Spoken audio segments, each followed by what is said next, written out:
大家好，今天和大家分享关于松树的嫁接。像一些短针或变异类品种的松树，多数是通过在黑松上嫁接来繁殖的。框子里这些像穿上了黑色小裙子的，都是已经嫁接好了的黑松。正在嫁接的是瑞光大阪松芽头，作为接穗的芽头不必过大，1年生的新芽最好。作为嫁接砧木的黑松，2-3年左右的都可以用。年内的苗太嫩不好嫁接，年份太长的老桩，底部皮层厚，活性差，成活率低。这种2-3年左右的黑松最好。我父亲几十年前就开始嫁接松树了。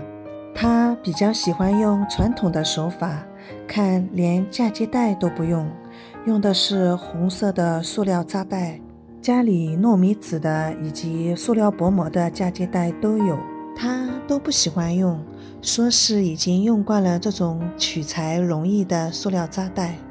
可能也是用惯了一种材料，在操作的手法和松紧度上更有把握些。像这种芽头比较小的，可以把它和枝干一起缠绕包裹起来。包裹住，除了为了防止雨水流进去影响到伤口，同时也能对接穗起到一个保温保湿的效果。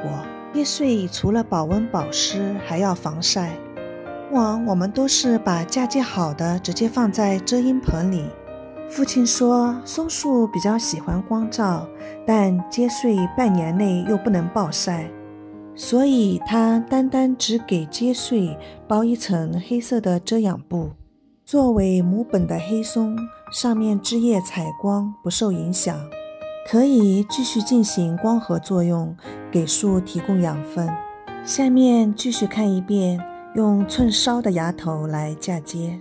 芽头枝干两面各斜切一刀，一刀长一些，一刀稍短一些。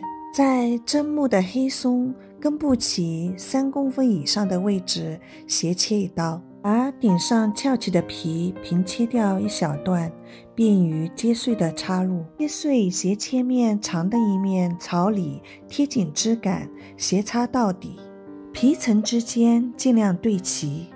再用扎带把接穗和砧木完全捆扎在一起，缠绕时捏紧接穗，不要移动，以防止皮层脱开没对齐。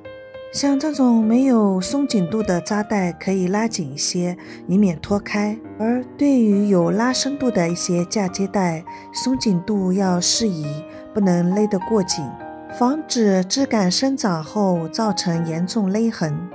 接穗除了用保鲜膜包裹，也可以套袋子，同样也是起到防水保湿的效果。袋子底部要扎紧，防止水蒸气挥发掉。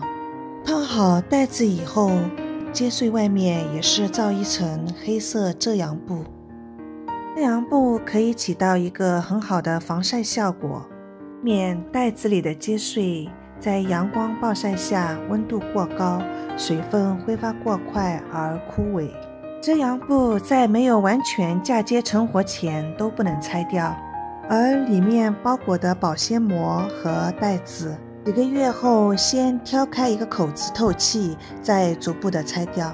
这样的嫁接方法对于五针松、大阪松、千寿丸等一些其他松树都是一样的。嫁接完成后，要及时把黑松母本栽种好，不管地栽或盆养都可以。像我父亲比较喜欢盆养桩，所以都栽到盆里。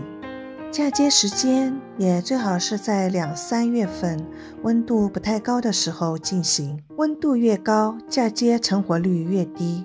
同样适宜的温度，在秋季嫁接也可以进行。